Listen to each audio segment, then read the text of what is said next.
Hello दोस्तों, TET maths YouTube channel में आप सभी का स्वागत। और आज हम अधिगम के अंदर एक नई क्लास लेकर के आए हैं, जिसके अंदर हम देखेंगे ये क्या है, रीट साइकोलॉजी जो रीट 2022 आने वाली है उसकी हम प्रिपरेशन कर रहे हैं। उसके अंदर आज हम अधिगम टॉपिक पढ़ रहे थे और अधिगम में हमने क्या है एक दो वीडियोस अपलोड कर दी हैं। यदि आपने वो नहीं देखी तो आपको वो ज़रूर देखनी चाहिए। उसके बाद ये क्लास देखोगे तब आपको ये समझ में बातें आएंगी। अधिगम के अनुक्षेत्र यहाँ पे पढ़ेंगे, अधिगम के सोपान पढ़ेंगे, अधिगम मापन परीक्षण क्या होता है ये सब देखेंगे। उसके बाद अधिगम और परिपक्वता में अंतर और अधिगम को प्रभावित करने वाले कारक ये देखेंगे हम। ठीक है भाई। तो सबसे पहले आपको बता दें कि ये देखने में छोटा सा टॉपिक लग रहा है, लेकिन यहाँ से क्या है जो अभी हमारे पास ठीक है यूपी टेट हुआ है 2022 वाला, अभी जो यूपी टेट हुआ है उसके अंदर क्या है इस टॉपिक से 2-3 क्वेश्चन पूछे गए हैं। वो क्वेश्चन क्या क्या हैं, किस तरीके से नए क्वेश्चन भी बन सकते हैं इसमें, वो सारा हम डिस्कस करेंगे। तो देखिए भाई, यहाँ पे इस टॉपिक के अंदर सबसे पहले हमें क्या पढ़ना है, अधिगम के अनुक्षेत्र। ठीक है, अधिगम के अनुक्षेत्र या क्षेत्र आप कह देते हो। तो पहला है कि ज्ञानात्मक क्षेत्र। तो अधिगम में 3 तरह के क्षेत्र होते हैं मुख्य तौर पे, ज्ञानात्मक, क्रियात्मक और भावात्मक। ज्ञानात्मक में कौन कौन सी चीज़ें आएंगी, जैसे आप किसी भी चीज़ को याद कर रहे हो, ठीक है, स्मरण कर रहे हो, जो आपकी स्मृति मेमोरी से जो जुड़ी हुई चीज़ें हैं, जो आपके दिमाग से जिनका सीधा कनेक्शन है, वो किस में आती हैं, ज्ञानात्मक में आती हैं। जैसे आप क्या है किसी भी चीज़ को रिकॉल कर रहे हो, आपने कुछ पढ़ा था, आप उसको याद करने की कोशिश कर रहे हो, चिंतन कर रहे हो, कुछ विचार सोच रहे हो। ठीक है, सोचना भी किसके अंदर आएगा, ज्ञानात्मक इसके पक्ष के अंदर आएगा, अधिगम के ज्ञानात्मक पक्ष में आएगा। ठीक है भाई, उम्मीद है कि ये बात आपको समझ में आ रही होगी।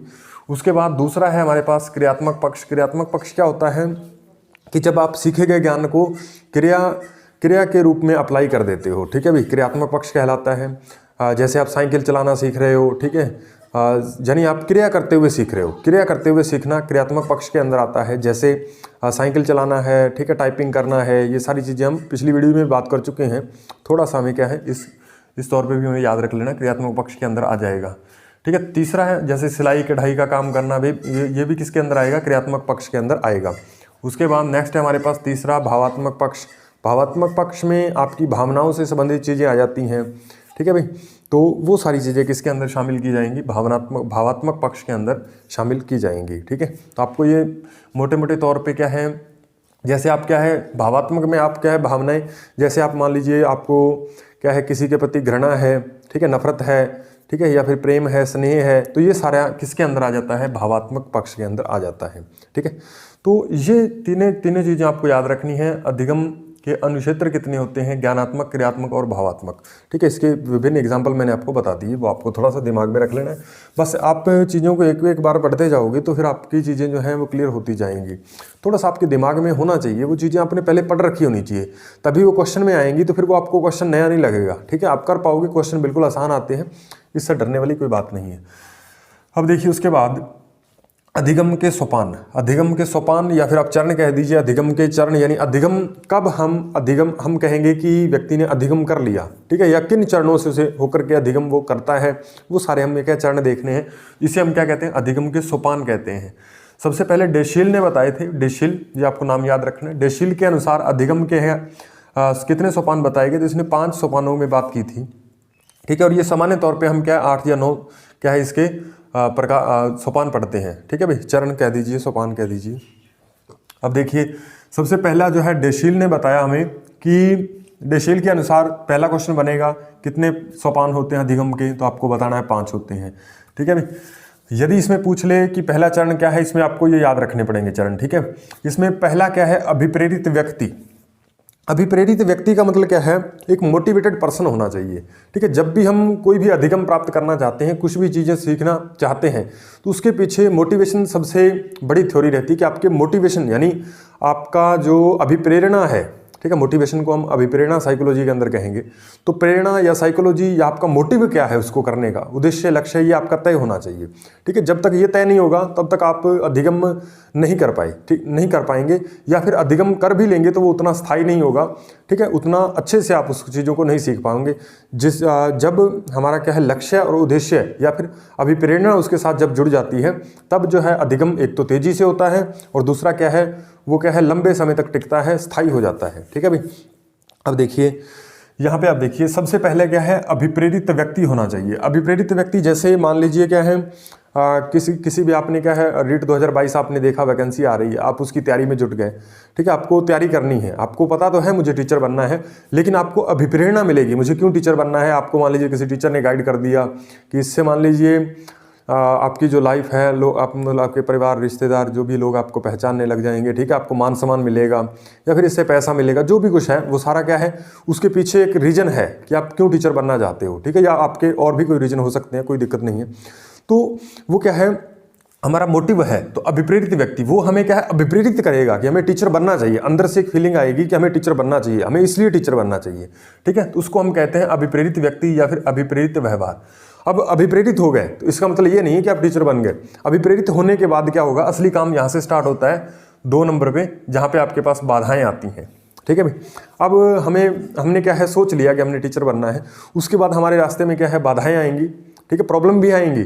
क्या है, कई बार हमें क्या है, मान लीजिए कुछ चीज़ें समझ में नहीं आ रही होंगी, ठीक है, या फिर क्या है हमें सिलेबस वगैरह ढूंढने में, या फिर कौन सी किताबें पढ़ें, कैसे पढ़ें, ठीक है, तो वो सारी चीज़ें क्या है उसमें हमें क्या बाधाओं का सामना करना पड़ेगा। ऐसे नहीं कि सोचते ही हम टीचर बन जाएंगे, ठीक है। इसमें क्या है, हमें कौन सी क्लासेज लगानी चाहिए, कौन सी क्लासेज कोर्स के लिए हमारे पास पैसे नहीं है, या आप ऑनलाइन कोर्स या ऑफलाइन जो भी आप करना चाहते हो, ठीक है, वैसे करने की ज़रूरत नहीं होती। तो यहाँ पे क्या है, वो हमारे सामने कुछ भी बाधाएं आ सकती हैं, हो सकता है हमारे क्या है हमारा शरीर साथ ना दे रहा हो, हम बीमार हो गए, कुछ भी हो सकता है। तो वो क्या है, हमारे बाधाएं, यानी हमारे जो उस लक्ष्य को पाने में जो भी चीज़ें रुकावट बनेगी उसको हम बाधा कहते हैं। तो बाधाएं भी हमारे रास्ते में आएंगी। तीसरा क्या है, अनुक्रियाएं, यानी हम उन बाधाओं को दूर करने के लिए हम क्या है विभिन्न प्रयत्न करने की कोशिशें करेंगे, ठीक है भाई, कोशिशें करते रहेंगे कि ये बाधाएं दूर हो जाएं, तो मैं क्या अपनी तैयारी बढ़िया तरीके से कर पाऊँ। तो वो सारी कोशिशें किसके अंदर आएंगी, अनुक्रियाएं के अंदर, ठीक है, यानी जो बाधा उत्पन्न हुई उसके प्रति हम अनुक्रिया कर रहे हैं, यानी उस बाधा को दूर करने के लिए और लक्ष्य तक जाने के लिए हम क्या करते हैं, विभिन्न अनुक्रियाएं करते हैं, ठीक है, विभिन्न रास्ते खोजते हैं, अलग अलग मेथड्स लगाते हैं। उसके बाद चौथी कंडीशन में आता है, कहीं ना कहीं जाके हमें क्या है एक सही अनुक्रिया मिल जाती है। अब मान लीजिए ये अनुक्रियाएं का मतलब आपने क्या है, मान लेते हैं कि आपने रीट 2021 का एग्ज़ाम दिया, उसमें आपके बढ़िया नंबर नहीं आए, तो ये आपकी क्या है आप वहाँ पे सही अनुक्रिया नहीं कर पाए। तो धीरे धीरे क्या है, अब रीट 2022 में आप मान लीजिए एग्ज़ाम दोगे और उसके आपके क्या है बढ़िया नंबर आ गए, तो वो क्या है सही अनुक्रिया। आप क्या है पहले अलग अलग अनुक्रिया करके फिर आप एक सही अनुक्रिया तक पहुँचोगे, फिर आपको पता चलेगा हमें तैयारी इस तरीके से करनी चाहिए थी, ठीक है। तो वो हमारी क्या होगी, सही अनुक्रिया होगी। और यदि हमने सही अनुक्रिया कर दी, मतलब हमने अपना क्या 100% दे दिया, हमारा पेपर अच्छा हो गया, तो फिर हमारे पास क्या है 5वें नंबर पे उद्देश्य प्राप्ति भी हमें हो जाएगी। उद्देश्य मतलब जिस उद्देश्य तक हम पहुंचना चाहते थे, उस अधिगम को करने का हमारा क्या उद्देश्य था, वो यानी आप तैयारी कर रहे हो रीट की, तो आप मतलब आप इस अधिगम के पीछे आपका क्या उद्देश्य है, आपका उद्देश्य है कि अध्यापक बनना, ठीक है, और उस सैलरी से क्या है अपने परिवार और अपने खर्चे निकालना, ठीक है भाई। तो ये उद्देश्य प्राप्ति क्या है आपको हो जाएगी यदि आपने सही अनुक्रिया कर दी तो, ठीक है। ये 5 चरण बताए थे डेशील ने। अब सामान्य तौर पे क्या है, हम इसके साथ ही 8 चरण पढ़ते हैं। देखिए सबसे पहले हमें आवश्यकता, तो वही बात है, अभिप्रेरित व्यक्ति में से पहले आपको आवश्यकता महसूस करनी पड़ेगी कि मुझे टीचर क्यों बनना है। एक आदमी है, उसके पास पैसा है, भरपूर है, सब कुछ है, तो वो क्यों जॉब की प्रिपरेशन में अपना माथापच्ची करना चाहेगा, ठीक है। तो यहाँ पे आपको ध्यान रखना है कि पहले हमें उसकी आवश्यकता महसूस होनी चाहिए। अब हमें पता लगना चाहिए कि हमें इसकी आवश्यकता है, ठीक है, हमें क्या है गवर्नमेंट जॉब की आवश्यकता है, तो फिर हम उसकी प्रिपरेशन जो है वो क्या है स्टार्ट करेंगे। फिर हमें लक्ष्य या उद्देश्य ढूंढना पड़ेगा, ठीक है। गवर्नमेंट जॉब तो बहुत सारी हो सकती है, उसमें से हमें किसी एक को चुनाव करना पड़ेगा, एक लक्ष्य को हमें तय करना पड़ेगा, ठीक है। उसके बाद तीसरा फिर वो बाधाएं आएंगी आपके सामने, और फिर चौथा पुनर्बलन। पुनर्बलन क्या होता है, रीइंफोर्समेंट क्या होता है कि जब आप मान लीजिए आपके सामने बाधाएं आई तो आप थक करके उनके प्रति आप अनुक्रियाएं करते हो, मान लीजिए वो गलत अनुक्रिया हो गई, तो आप क्या थक करके बैठोगे, तो उस समय क्या है आपको अंदर से फिर से एक क्या है मतलब आप मोटिवेट फील करो, अभिप्रेरित आप फील करो, या फिर आपको बाहर से आके कोई समझा दे, अरे नहीं कोई बात नहीं, आपके बढ़िया नंबर आएंगे, रीट 2021 का एग्जाम नहीं बढ़िया हुआ कोई बात नहीं, उसके बाद रीट 2022 आने वाली, उसकी तैयारी बढ़िया से कर, तो निश्चित ही तुझे सफलता मिलेगी, थोड़ी बहुत कमी रह गई, ठीक है, तो वो आप निश्चित तौर पर ही क्या, तो आपको वो पुनर्बलन मतलब प्रोत्साहन आपको मिल रहा है कि नहीं तू कर सकता है, ठीक है। तो वो हमें क्या है पुनर्बलन मिलेगा, या फिर अपने अंदर से। ये पुनर्बलन कभी तो बाह्य तौर पे मिल सकता है और कभी हमारे अंदर से ही उत्पन्न हो सकता है कि नहीं कोई बात नहीं, ठीक है, अगर मैं इस बार असफल नहीं हुआ तो अगले नेक्स्ट टाइम जरूर सफल हो जाऊंगा। या फिर आपको बाहर से कोई मोटिवेट कर सकता है, तो वो भी पुनर्बलन के अंदर आता है। फिर से आप क्या है 5वें नंबर पे फिर से आप अनुक्रिया करने लगोगे। और छठा है फिर आप क्या देखोगे समायोजन। समायोजन का मतलब होता है एडजस्टमेंट, ठीक है। एडजस्टमेंट आप देखोगे कौन कौन सी परिस्थितियां आपके विपरीत जा रही हैं। जैसे मान लीजिए आपका दोस्त जो है वो कोचिंग कर रहा है और आपके पास कोचिंग के पैसे नहीं हैं, तो फिर आप क्या करोगे, आपने सोचा कि हम यूट्यूब से ही तैयारी कर लेते हैं, तो वो क्या एक एडजस्टमेंट है, ठीक है, हम उसकी पूर्ति कर रहे हैं किसी और स्रोत से कर रहे हैं जैसे भी, ठीक है। तो हम वहाँ पे कोचिंग तो नहीं कर सकते, तो वहाँ पे क्या है किताबों से तैयारी कर रहे हैं या फिर कहीं यूट्यूब वगैरह से लेसन देख रहे हैं, तो वो क्या है हमारे पास समायोजन होता है। हम एडजस्टमेंट कर रहे हैं, अपने आप को उसी वे में ढालने की कोशिश कर रहे हैं। अनुभवों का संगठन या व्यवहार परिवर्तन, फिर आपको क्या करते हो, पूरा आपके पास क्या है अब तैयारी करते वक्त आपके पास जो भी अनुभव हैं आप उनको एकत्र करते हो। जब आपका एग्जाम जो है वो नज़दीक आने वाला होता है तो हम शॉर्ट रिवीजन क्यों करते हैं, ताकि हमारे पास जो भी आज तक हमने सीखा उनको हम एक बार दोबारा से संगठित तरीके से अपने दिमाग में रिकॉल कर पाएँ, ठीक है। अब आपने वो अनुभवों का संगठन कर लिया, व्यवहार परिवर्तन आपका हो जाएगा, चेंज हो जाएगा आपका व्यवहार। पहले आप किसी और तरीके से सोचते थे, अब जब आप सारी चीज़ें एक स्टेप बाय स्टेप आप गुजर के आओगे तो आप लास्ट में क्या है एक आपकी सोच जो है वो बेहतर बन चुकी होगी। 8वां देखिए लक्ष्य प्राप्ति या फिर स्थायीकरण। उसके बाद क्या है, यदि आपने अनुभवों का संगठन कर लिया उसके बाद आप उसे अप्लाई कर देते हो किसी भी एग्जाम के अंदर, या एग्जाम का एक एग्जाम्पल ले रहे हैं और भी ज़िंदगी में क्या है बहुत तरीके का हम अधिगम करते रहते हैं, तो हम जब उसमें क्या है अप्लाई कर देंगे तो अप्लाई करते हुए आप देखोगे कि हमें क्या है लक्ष्य प्राप्ति हो रही होगी, ठीक है। लक्ष्य प्राप्ति हमें निश्चित ही लक्ष्य मिल जाएगा और क्या है उस अधिगम का हमारे लिए क्या स्थायीकरण हो जाएगा, यानी अब वो हमारे लिए क्या स्थायी हो जाएगा और हम लोगों को भी बता सकते हैं कि इस तरीके से भी तैयारी करनी चाहिए, यानी वो हमारे अनुभव में आ जाता है, तो मतलब वो अधिगम हमारे लिए स्थायी है। अब यदि दोबारा से एग्जाम आता है तो हम उसको पहले जितनी बार हमने तैयारी की थी, मान लीजिए 6 महीने पहले बार हमने तैयारी की, तो नेक्स्ट टाइम जो है हम हो सकता है कि 2 से 3 महीनों में ही क्या है हम वो एग्ज़ाम क्रैक कर रहे हों, ठीक है। तो ये होता है अधिगम का स्थायीकरण हो जाता है, लक्ष्य प्राप्ति हो जाती है, ठीक है। यहाँ पे पहली बार कई बार तो लक्ष्य प्राप्ति हो जाती है, कई बार क्या है 1-2 बार टाइम लगता है, लेकिन अंत पे आप यदि उस पर काम करते रहते हो, अपनी कमियों को दूर करते रहते हो, तो आपको निश्चित ही लक्ष्य प्राप्ति होती है, ठीक है। उसके बाद देखिए, उसके बाद है हमारे पास अधिगम मापन, ठीक है। अधिगम मापन इसे कह देते हैं या फिर अधिगम परीक्षण भी कह देते हैं, यानी अधिगम का मापन कैसे करें। मान लीजिए हमें क्या है अधिगम हमने प्राप्त कर लिया, अब कैसे हमें पता चलेगा कि किसी बच्चे ने अधिगम कर लिया या नहीं कर लिया, उसका मापन कैसे करें हम। तो इसके मापन के लिए हमारे पास एक परीक्षण आता है जिसे हम मिरर ड्राइंग टेस्ट कहते हैं, मिरर ड्राइंग टेस्ट, ठीक है। इसे दर्पण आरेख परीक्षण भी कहते हैं, हिंदी के अंदर दर्पण आरेख परीक्षण, ठीक है, इसे कहते हैं।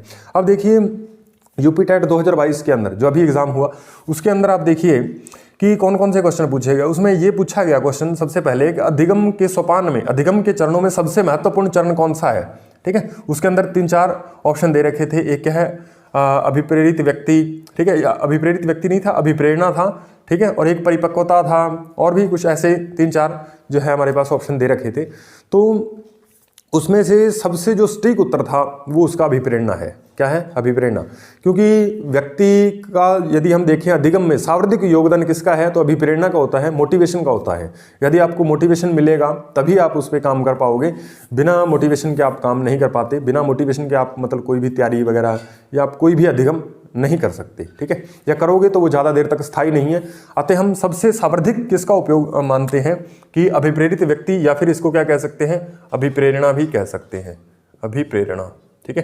तो एक अभिप्रेरणा ऑप्शन दे रखा था, वो आपको टिक करना था कि इसका आंसर जो है वो क्या है, अभिप्रेरणा है, ठीक है। उसके बाद दूसरा इसमें क्वेश्चन पूछा गया उसी में यूपीटेट के एग्जाम में, दर्पण आरेख परीक्षण दर्पण आरेख परीक्षण किसका मापन करता है, ठीक है। उसमें 3-4 ऑप्शन थे, व्यक्तित्व का मापन करता है, बुद्धि का मापन करता है, या फिर अधिगम का मापन करता है, ठीक है। इस तरीके से 3-4 ऑप्शन दे रखे थे। तो आपको बताना था कि ये अधिगम मापन में मिरर ड्राइंग टेस्ट, दर्पण आरेख परीक्षण जो है वो कहाँ पे काम आता है, अधिगम मापन परीक्षण में काम आता है, ठीक है। इसमें क्या किया जाता है, आंख और हाथ का समन्वय, आंख और हाथ का कोऑर्डिनेशन चेक किया जाता है कि आप किसी वस्तु को, एक क्या है दर्पण उसके सामने रख दिया जाता है किसी बच्चे के सामने जिसका हम परीक्षण करना चाहते हैं, ठीक है। तो फिर उस दर्पण में देखते हुए शब्दों को पहचानना या लिखना या फिर कोई निशाना वगैरह लगाना, ठीक है, तो वो सारी चीज़ें दर्पण के माध्यम से की जाती हैं, हमें इसकी डिटेल में जाने की जरूरत नहीं है, ठीक है। तो मैंने आपको बता दिया, हाँ, आंख और हाथ का समन्वय का परीक्षण किया जाता है, ये अधिगम मापन परीक्षण है, ठीक है। इसमें मिरर ड्राइंग टेस्ट कहते हैं, दर्पण आरेख परीक्षण है, और इसे किसने दिया था, तो इसकी खोज जो है या इसे किसने बनाया था, तो गार्डन जी जूनियर ने बनाया था, गार्डन जी जूनियर, ठीक है। ये आपको नाम याद रखना है, कई बार नाम भी पूछ लेता है, तो हमें याद रखना है गार्डन जी जूनियर, ठीक है भाई। तो इस तरीके से आपको क्या है, ये नेम जो है वो याद होना चाहिए। यदि आप ये थोड़ा सा पढ़ लेते तो आपको निश्चित ही आपको ये ध्यान रखना है, दर्पण आरेख परीक्षण अधिगम मापन का परीक्षण करता है, लेकिन अधिगम मापन में भी उसने 2 ऑप्शन दे दिए थे कि एक तो क्या है, अधिगम अंतरण के लिए इसका उपयोग किया जाता है, दूसरा था अधिगम की गति का मापन करने के लिए इसका उपयोग किया जाता है। तो हमारे पास दूसरा ऑप्शन था वो राइट, यानी दूसरा ऑप्शन नहीं, अभी मैं आपको बता रहा हूँ, वो ऑप्शन राइट था, अधिगम की गति मापन के लिए इसका उपयोग किया जाता है, कि अधिगम जो है वो किस गति से हो रहा है उसका मापन करने के लिए हम क्या करते हैं, अधिगम मापन परीक्षण का उपयोग करते हैं, ठीक है भाई। तो ये क्वेश्चन आप उसे आसानी से कर सकते थे। उसके बाद देखिए भी, अधिगम और परिपक्वता। परिपक्वता क्या है, जो आप साइंस में पढ़ते हो, परिपक्वता क्या है, किसी भी काम को करने के लिए हमारी मेच्योरिटी, ठीक है, हम उस काम को कितना समझ सकते हैं अच्छे से, वो ही हमारी क्या है, परिपक्वता कहलाती है। तो परिपक्वता और अधिगम के अंदर क्या क्या अंतर हो सकते हैं, तो सबसे पहले आप देखिएगा कि परिपक्वता यानी हमारे शरीर के अंदर जो आने वाला परिवर्तन है, शारीरिक परिवर्तन, ठीक है भाई, शारीरिक परिवर्तन, उसे हम क्या कहते हैं, परिपक्वता कहते हैं। जैसे एक छोटा बच्चा है, उसके अंदर जो हड्डियां हैं वो थोड़ी लचीली होती हैं, ठीक है, कमज़ोर होती हैं, लेकिन जैसे ही जैसे वो बड़ा होता है तो उसकी हड्डियां वगैरह, शरीर वगैरह सब कुछ क्या है, बढ़िया ढंग से मतलब मजबूत होने लगता है। तो इसी को हम क्या कहते हैं, परिपक्वता कहते हैं। अब देखिए अधिगम और परिपक्वता में क्या क्या अंतर है, तो सबसे पहले हमें ध्यान रखना है, अधिगम जो है वो अनुभव अर्जित है, यानी अधिगम के लिए आपको अनुभव चाहिए, अभ्यास करना पड़ता है, प्रशिक्षण करना पड़ता है, ठीक है। ये आपको मैंने बताया था, 3 वर्ड आपको बताए थे अधिगम के लिए, ये पहला पॉइंट है हमारे पास, ये 3 वर्ड आपको बताए थे अधिगम के लिए, AAP, ठीक है, ये आपको बताया था, अभ्यास, अनुभव और प्रशिक्षण, ठीक है। ये बात आपको तीनों बातें बताई थी। तो इस पे क्या है, ये अनुभव अर्जित है, ठीक है, इसमें क्या है, अभ्यास से ये प्रभावित रहता है अधिगम। लेकिन यहाँ पे आप परिपक्वता देखोगे, परिपक्वता जो है वो क्या होती है, जन्मजात होती है, ठीक है। परिपक्वता के लिए आपको कोई अनुभव वगैरह नहीं चाहिए होता, ठीक है। एक बच्चा है धीरे धीरे अपने आप परिपक्व होता जाएगा, ठीक है। लेकिन ये क्या है, अभ्यास से अधिगम जो है वो प्रभावित रहता है, अभ्यास से प्रभावित होता है। आप जितना ज़्यादा प्रैक्टिस करोगे उतना ही आपका बढ़िया अधिगम हो जाएगा, आप उसमें उतने ही अच्छे हो जाओगे। लेकिन यहाँ पे आप देखोगे ये क्या है, परिपक्वता अभ्यास से क्या रहती है, अप्रभावित रहती है, ठीक है भाई। अभ्यास से क्या रहती है, अप्रभावित रहती है। आप ऐसे नहीं कि छोटे से बच्चे को आप क्या है मतलब आप जिम ज्वाइन करवा दो तो वो क्या है बड़े एक व्यक्ति की जैसा मजबूत बन जाएगा, ठीक है, वैसा नहीं बन सकता, उसके जितना उसका शरीर नहीं बन सकता, ठीक है। हर एक चीज़ की लिमिटेशन होती है, धीरे धीरे बढ़ती है वो, ठीक है। तो यहाँ पे आप ये ध्यान रखिएगा कि ये क्या है, अभ्यास से अप्रभावित रहती है। उसके बाद अधिगम को करने के लिए अभी मैंने बात की कि मोटिवेशन जरूरी है, प्रेरणा जरूरी है, लेकिन परिपक्वता क्या है, इसके लिए प्रेरणा जरूरी नहीं है। परिपक्वता अपने आप होती रहती है, शारीरिक चेंज जो है वो अपने आप होते रहते हैं, उसके लिए हमें कोई खास तरह की प्रैक्टिस वगैरह या प्रेरणा मोटिवेशन लेने की ज़रूरत नहीं है, ठीक है। कि मान लीजिए एक आदमी को हमें मोटिवेशन देने की ज़रूरत नहीं पड़ती, एक बच्चे को कि तू बड़ा हो जाएगा, ठीक है, तेरा शरीर ऐसे हो जाएगा, वैसे हो जाएगा, ठीक है। तो ऐसा मोटिवेशन उसको देने की ज़रूरत नहीं है, उसका शरीर अपने आप धीरे धीरे विकसित हो जाएगा, ठीक है भाई। उसके बाद नेक्स्ट है हमारे पास ये मनोशारीरिक होती है, यानी इसमें मन का मतलब यहाँ पे आपको मस्तिष्क से लेना है, शारीरिक का मतलब आपको शरीर से। तो मैंने आपको पढ़ाया था कि अधिगम जो है वो हमारे पास क्या है, क्रियात्मक और ज्ञानात्मक दोनों तरह का होता है, यानी इसमें दिमाग का भी योगदान होता है और क्रियात्मक यानी शरीर का भी योगदान होता है, आप शरीर के द्वारा भी सीखते हो, इसलिए इसे मनोशारीरिक कहा जाता है। और ये क्या है, केवल शारीरिक होती है, इसमें मन का कोई योगदान नहीं होता, ठीक है, दिमाग का कोई योगदान नहीं होता, ये शरीर में आने वाले चेंज हैं। तो इसको क्या है, ये केवल शारीरिक होती है, ये बात आपको ध्यान रखनी। और यहाँ पे ये क्या है, शरीर में परिवर्तन नहीं होता, ठीक है, ये शरीर में परिवर्तन नहीं होता। इसके अंदर अधिगम आप यदि आपने कोई चीज़ सीख ली है तो ऐसे नहीं कि आपका शरीर जो है पीला हो जाएगा, लाल हो जाएगा, या आपको पता चल जाएगा कि हमने क्या है कोई चीज़ सीख रखी है। तो वो आपको पता नहीं चलेगा। यानी शरीर में परिवर्तन जो है वो नहीं होते, व्यवहार में परिवर्तन होते हैं अधिगम के कारण, लेकिन शरीर में परिवर्तन नहीं होते। लेकिन यहाँ पे आपको क्या है, ये शरीर के जरिए आप क्या है पता चल जाएगा। क्योंकि एक बच्चा जब किशोरावस्था में प्रवेश करता है तो आपने देखा होगा कि उसके अंदर क्या है, दाढ़ी मूंछ आने लगती है, ठीक है। तो वो परिवर्तन जो है वो बाह्य होते हैं, देखे जा सकते हैं, ठीक है भाई, ठीक है। परिवर्तन बाह्य नहीं होते, परिवर्तन देखे जा सकते हैं, लेकिन एक व्यक्ति के शरीर के अंदर होने के कारण इसे हम क्या कहते हैं, आंतरिक कहते हैं। क्योंकि ये परिपक्वता जो है वो हर एक व्यक्ति के लिए अलग अलग तरीके से आती है। जैसे मान लीजिए एक जो है वो पूरे परिपक्व हो जाता, एक की क्या दाढ़ी मूंछ थोड़ी पहले आ जाती है, हो सकता है दूसरे की बाद में आ रही हो, तो वो एक आंतरिक है, ठीक है भाई, आंतरिक है। और ये जो अधिगम है ये क्या है, बाह्य होता है, ये व्यवहार में दिखने के कारण, या हम इसे क्या है वातावरण से ग्रहण करते हैं, ठीक है, वातावरण से ग्रहण करते हैं। हमें क्या है बाहरी चीज़ों से सीखना पड़ता है, इसलिए अधिगम जो है वो क्या होता है, बाह्य होता है, ठीक है। हम वातावरण से कोई भी चीज़ें, ज्ञान वगैरह हम क्या है अपने अंदर से नहीं सीख सकते। मान लीजिए कि बच्चा है छोटा सा, उसको पहले चीज़ें बाहर से बतानी पड़ती हैं, तो इसलिए इस अधिगम को क्या माना गया है, बाह्य माना गया। वो प्रकृति को देख करके चाहे कह लीजिए, ठीक है, चाहे फिर किसी टीचर के द्वारा प्रशिक्षण अभ्यास के द्वारा वो सीख रहा है, तो वो सारा अधिगम जो है वो बाह्य होता है, और ये जो है वो आंतरिक होती है। उसके बाद ये क्या है, सभी में अलग अलग होता है, ये मैंने आपको बता ही दिया कि सभी में अलग अलग का मतलब आप किसी भी चीज़ को सीख रहे हो। मान लीजिए ये क्लास आप देख रहे हो, तो हो सकता है ये कोई तो एक ही बार में सारी क्लास याद कर ले, ठीक है, उसको अच्छे से क्लियर हो जाए। हो सकता है किसी को 2 बार देखनी पड़े, और हो सकता है किसी को ये समझ भी ना आए। तो उसके बाद क्या है, यहाँ पे ये क्या है, परिपक्वता, यानी परिपक्व तो क्या है सभी को होना ही है, ठीक है। परिपक्व अपने आप ही हो जाते हैं, यानी वो सभी के चेंज आएंगे ही आएंगे, ठीक है।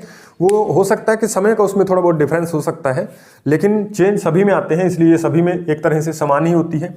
और जन्म से मृत्यु तक, ये भी आप पॉइंट याद रखोगे कि अधिगम जो है वो आप जन्म से लेकर के मृत्यु तक कर सकते हो। अधिगम जो है वो लास्ट स्टेज तक, जब हमारी मृत्यु होने वाली है तब तक भी हम क्या है कुछ ना कुछ सीखते रहते हैं, कुछ ना कुछ सीख सकते हैं, ठीक है। लेकिन ये क्या है, परिपक्वता एक निश्चित समय के आने के बाद रुक जाती है।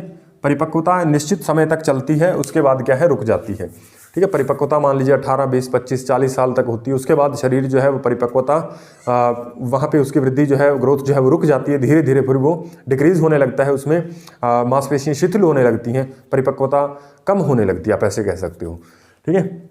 उसके बाद क्या है, इसके एग्जाम्पल वगैरह पढ़ना है, लिखना है, सिलाई सीखना इत्यादि जो है वो सारे क्या अधिगम के अंदर, यानी कोई भी काम हम सीख रहे हैं तो वो किस में काउंट किया जाएगा, अधिगम के अंदर, ठीक है भाई। जैसे पढ़ना लिखना आ गया, सिलाई सीखना आ गया, ये सारे किसके अंदर काउंट होंगे, अधिगम के अंदर। क्योंकि शारीरिक, यहाँ पे सिलाई करना शरीर के द्वारा हम हाथों का प्रयोग करते हुए, दिमाग का उपयोग करते हुए सीख रहे हैं, और पढ़ना लिखना इसमें हमारे मस्तिष्क का उपयोग खास तौर पर रहता ही है।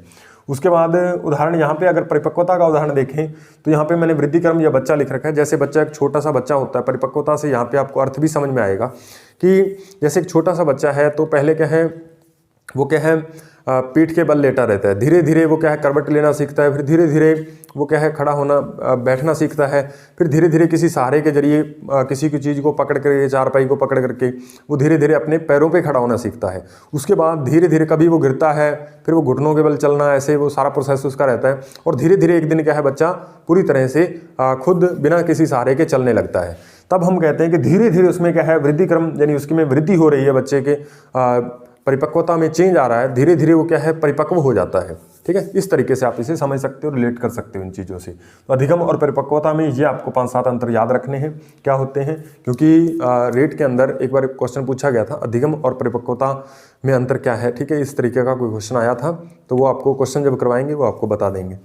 अब देखिए भाई, अधिगम को प्रभावित करने वाले कारक, अधिगम को कुछ चीज़ें जो है प्रभावित करती हैं, यानी जिनके होने से तो अधिगम जो है वो बढ़िया हो सकता है, और हो सकता है कुछ ऐसी चीज़ें हो जो हों तो अधिगम में कमी भी आ सकती है, ठीक है भी। तो वो चीज़ें कौन कौन सी हैं, यानी अधिगम को कौन कौन से कारक प्रभावित कर सकते हैं, वो आप देखिए। सबसे पहले सीखने की इच्छा, ठीक है भाई, सीखने की इच्छा, ये सबसे इंपॉर्टेंट पॉइंट है, सीखने की इच्छा।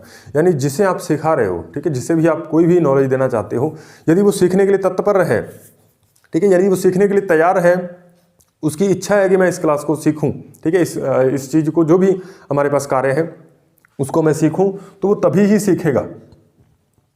आप ऐसे नहीं कह सकते किसी को, यदि आप मजबूर कर रहे हो तो हो सकता है कि वो अधिगम उतना स्थायी ना हो, उतना अच्छे से ना हो पाए। लेकिन यदि उसके अंदर से इच्छा है सीखने की तो वो जल्दी सीख पाएगा। ये नॉर्मल सी बात है, आपको पता ही होगा। दूसरा है हमारे पास प्रेरणा, प्रेरणा यानी मोटिवेशन, ये मैंने आपको बता दिया मोटिवेशन कितना हेल्प करता है। तीसरा है हमारे पास विषय सामग्री, यानी जिस बारे में आप सीख रहे हो वो विषय कैसा है, क्या वो आपके लिए सरल है, तो सरल है तो उसमें ज़्यादा इंटरेस्ट आएगा आपको, ठीक है, वो आप आसानी से पढ़ पाओगे, बढ़िया आपको लगेगा पढ़ने में। और जो विषय सामग्री यदि थोड़ी क्या है कठिन है, तो कठिन होने की वजह से वो आपके समझ में नहीं आएगी और धीरे धीरे क्या है आप उससे दूरियां बनाने लगोगे, ठीक है। तो विषय सामग्री का भी बहुत इसमें क्या है योगदान रहता है किसी व्यक्ति के सीखने में। शिक्षण विधि, शिक्षण विधि का मतलब जैसे मान लीजिए हम बच्चे को पढ़ा रहे हैं, तो वो हमारा तरीका क्या है पढ़ाने का, किस विधि से हम पढ़ा रहे हैं। तो जब हम शिक्षण विधियां पढ़ेंगे तब आपको अलग अलग विधियां बताएंगे कि किस कौन कौन सी विधियां, आगमन निगमन, ठीक है, चाहे और भी बहुत सारी विधियां हैं, उन सभी को हम देखेंगे तो फिर आपको पता चलेगा कि एक क्या है बढ़िया विधि कौन सी होती है बच्चों को पढ़ाने के लिए। तो अभी हमें क्या है एक सही इंटरेस्टिंग विधि का यदि हम उपयोग कर रहे हैं तो बच्चा जल्दी सीखेगा, यदि वो विधि बोरिंग है तो फिर बच्चा नहीं सीख रहा होगा। पाँचवां देखिए आप बुद्धि स्मरण शक्ति। कई बार होता है कुछ बच्चे जो हैं वो जल्दी से चीज़ों को ग्रहण कर लेते हैं और कुछ को पढ़ने के मतलब कि कोई भी चीज़ याद करने के लिए बहुत ज़्यादा समय लगता है। ऐसा क्यों होता है? क्योंकि उनका बुद्धि स्तर जो है, स्मरण शक्ति जो है वो अलग अलग है, ठीक है। पहले वाले की स्मरण शक्ति जो है वो तेज है, इसलिए वो क्या है जल्दी से चीज़ों को याद कर लेता है एक ही बार में, और दूसरे को 2-3 बार पढ़ने के बाद उसको चीज़ें याद हो पाती हैं, क्योंकि उसकी स्मरण शक्ति आप कह सकते हो या फिर उसकी बुद्धि जो है वो थोड़ी सी कम है। ये बात आपको ध्यान रखनी है। उसके बाद छठा जो आप देखिए परिपक्वता, परिपक्वता मैंने आपको बता ही दिया। यहाँ पे एक क्या है आपको ध्यान रखना है कि परिपक्वता के कारण भी चेंज आता है, शरीर में चेंज आता है परिपक्वता के कारण, लेकिन वो परिवर्तन क्या है उसको हम अधिगम नहीं कह सकते। परिपक्वता के कारण जो शरीर में चेंज आता है, व्यवहार में चेंज आता है, उसको हम क्या है अधिगम नहीं कह सकते, ठीक है भाई। अधिगम क्या है, यहाँ पे 3 वर्डों के कारण ही क्या है हमारे पास आना चाहिए, AAP, ठीक है, अभ्यास और यहाँ पे अनुभव और P और प्रशिक्षण। इन तीनों से यदि क्या है हमारे शरीर में चेंज आ रहा है, हमारे व्यवहार में चेंज आ रहा है, तो वो क्या है हमारे पास अधिगम है। और यदि परिपक्वता के कारण हमारे शरीर के अंदर या फिर कोई हमने शरीर के अंदर या व्यवहार के अंदर, तो परिवर्तन बहुत तरीके से आ सकता है, ठीक है। जैसे एक बार क्या है क्वेश्चन पूछा गया था, मुझे अब याद आ गया, रीट के अंदर ये शायद पूछा गया और CTET के अंदर भी पूछा गया। ये क्वेश्चन था कि परिपक्वता के कारण व्यवहार में आने वाले परिवर्तन को कहते हैं अधिगम कहते हैं। तो एक ऑप्शन था कहते हैं, एक ऑप्शन था नहीं कहते हैं, ठीक है। तो ऐसे करके 3-4 ऑप्शन दे रखे थे। तो वहाँ पे आपको बताना था कि परिपक्वता के कारण यदि चेंज आ रहा है तो हम उसको अधिगम के अंदर काउंट नहीं कर सकते, ठीक है।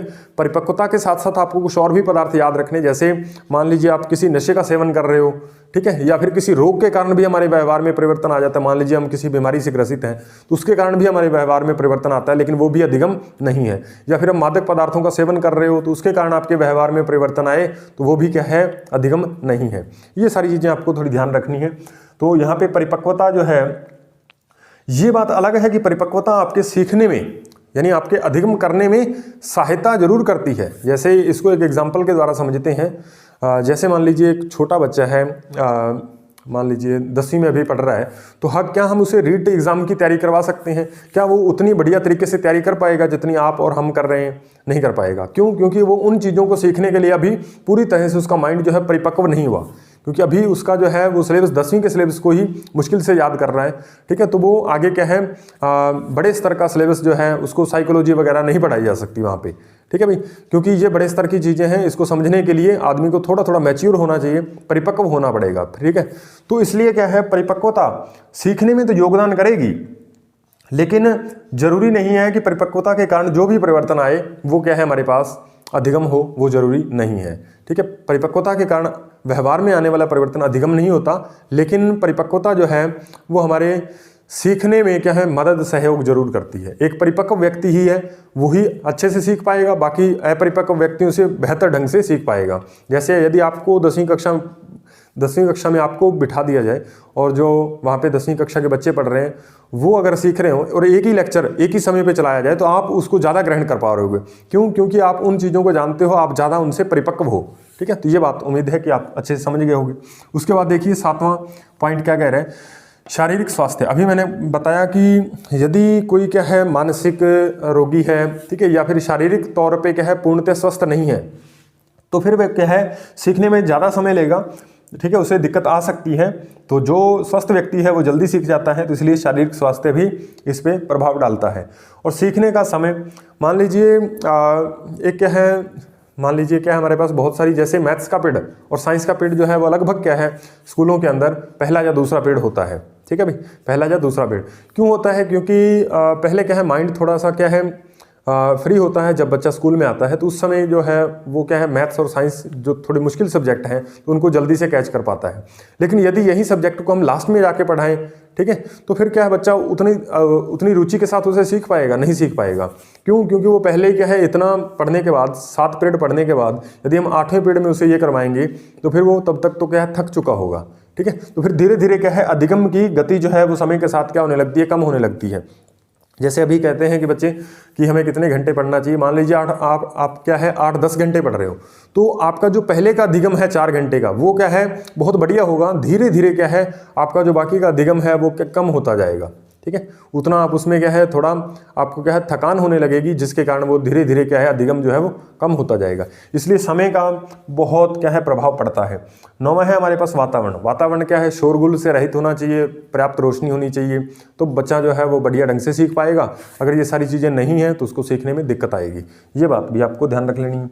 उसके बाद ये बात आप 2 एक्स्ट्रा याद रख लोगे, रटना मैंने आपको पिछली वीडियो में बताया था कि जब हम किसी चीज़ की तह में जाए बिना, ठीक है, यानी उसकी गहराई में जाए बिना हम उसे ऊपरी भाग से ग्रहण कर लेते हैं, रट लेते हैं। 2-4 बार पढ़ के जब हमने उसे रट लिया तो उसको हम क्या कहते हैं रटना कहते हैं, और इसे हम क्या कहते हैं बैंकिंग मॉडल कहते हैं। बैंकिंग मॉडल क्या कहते हैं? Banking model. ये बात आपको ध्यान रखनी है। रटने को क्या कहते हैं? बैंकिंग मॉडल कहते हैं, और सीखने को क्या कहते हैं? प्रोग्रामिंग मॉडल कहते हैं। और सीखना क्या होता है? अधिगम करना, या फिर क्या है अर्थपूर्ण सीखना। यहाँ पे सीखने की बात हो रही है, अर्थपूर्ण सीखना यानी आप किसी चीज़ की गहराई में जाकर के सीख रहे हो, उसकी तह तक जाके आप सीख रहे हो, तो वो हमारे अंदर सीखना है, उसे प्रोग्रामिंग मॉडल कहते हैं। ठीक है, ये बातें आपको ध्यान रखनी है। दोबारा फिर देखिए क्वेश्चन कहाँ से आता है, एक बार हम इसको रिवाइज करते हैं। अधिगम के क्षेत्र ज्ञानात्मक, क्रियात्मक और भावात्मक 3 होते हैं। अधिगम के सोपान डेसिल के अनुसार ये 5 होते हैं। और सामान्य प्रकार के आवश्यकता, लक्ष्य, बाधाएं, पुनर्बलन, अनुक्रिया, समायोजन, अनुभवों का संगठन, व्यवहारिक परिवर्तन, लक्ष्य प्राप्ति और स्थायीकरण होता है। अधिगम मापन या परीक्षण किसने दिया था? गार्डन जी जूनियर ने दिया था। कौन सा था? दर्पण आरेख परीक्षण या फिर मिरर ड्राइंग टेस्ट। उसके बाद इसमें किसका उपयोग किया जाता है? आंख और हाथ के समन्वय के आधार पे क्या है ये परीक्षण किया जाता है। उसके बाद अधिगम और परिपक्वता हमने देखा। अनुभव अर्जित होती है, अधिगम ये अभ्यास से प्रभावित होता है, प्रेरणा इसमें जरूरी होती है, मनोशारीरिक होता है, शरीर में परिवर्तन नहीं होता। ठीक है, और बाह्य होता है, शरीर में परिवर्तन नहीं होता, मतलब इसके कारण शरीर में परिवर्तन नहीं होता, व्यवहार में परिवर्तन होता है, ये बाह्य होता है। सभी में अलग अलग और व्यक्तिगत प्रक्रिया है ये, और जन्म से मृत्यु तक चलता है। यहाँ पे ये परिपक्वता जन्मजात होती है, अप्रभावित रहती है अभ्यास से, और इसके अंदर प्रेरणा जरूरी नहीं है, और ये केवल शारीरिक होती है। और इसके अंदर क्या है हमारे पास शरीर के अंदर परिवर्तन होते हैं, ये आंतरिक होती है, सभी में समान और निश्चित समय तक चलती है, उसके बाद ग्रोथ जो है वो रुक जाती है। ठीक है, ये बात आपको ध्यान रखनी है। उसके बाद अधिगम को प्रभावित करने वाले में ये कारक आपको याद रखने हैं। रटना को बैंकिंग मॉडल और सीखने को प्रोग्रामिंग मॉडल कहते हैं। यदि इतना आपकी क्लास मतलब आज की क्लास में यदि आपने सीख लिया तो निश्चित ही यहाँ से यदि कोई क्वेश्चन बनता है तो इससे हट के बाहर जाने की कोई संभावना नहीं बन रही। ठीक है, तो बाकी नेक्स्ट हम देखेंगे अधिगम के सिद्धांत। अब हम एक खास तरह का टॉपिक स्टार्ट करने जा रहे हैं, अधिगम के सिद्धांत। यहाँ से क्या है 1 या 2 क्वेश्चन आने हैं आपके एग्जाम में इस यूनिट में से, जो अभी हम पढ़ने जा रहे हैं अधिगम के सिद्धांत। तो वहाँ से एक सिद्धांत को हम डिटेल से पढ़ेंगे बहुत अच्छे तरीके से। वहाँ से जितने भी क्वेश्चन, जिस भी तरीके से क्वेश्चन बनाए जा सकते हैं, उन सभी की हम चर्चा नेक्स्ट वीडियो में करेंगे। और यदि आपको बता दें, यदि आप हमारे यूट्यूब चैनल पर नए हैं तो इसे सब्सक्राइब जरूर करिए, क्योंकि हम इस पर रीट के लिए साइकोलॉजी, रीट 2022 के लिए साइकोलॉजी, मैथ्स और साइंस का सिलेबस जो है पूर्णतः निःशुल्क अपलोड करने की कोशिश कर रहे हैं। आप भी हमारे साथ जुड़ सकते हैं। तो फिर से एक बार धन्यवाद।